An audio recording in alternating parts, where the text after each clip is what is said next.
ஒவ்வொரு ரூபமாக இருக்கும்.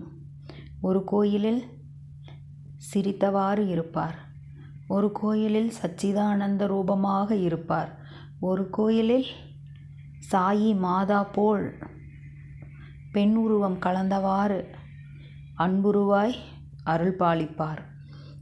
ஒரு சில ஆலயங்களில் வேறு விதமாக அங்கு உள்ள பக்தர்களின் மனநிலைக்கேற்ப அந்த ரூபம் அவர்கள் கண்களுக்கு தெரிவது அவருடைய உண்மையான பக்தர்களுக்கு தெரிந்திருக்கும்.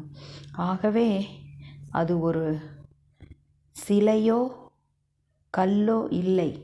பாபா அங்கு சக்தி ரூபமாக நம்மை போலவே ஆத்மஸ்வரூபமாக நிரந்தரமாக ஒவ்வொரு ஆலயங்களிலும் வீற்றிருக்கிறார். அதை காண்பதற்கும் நம்புவதற்கும்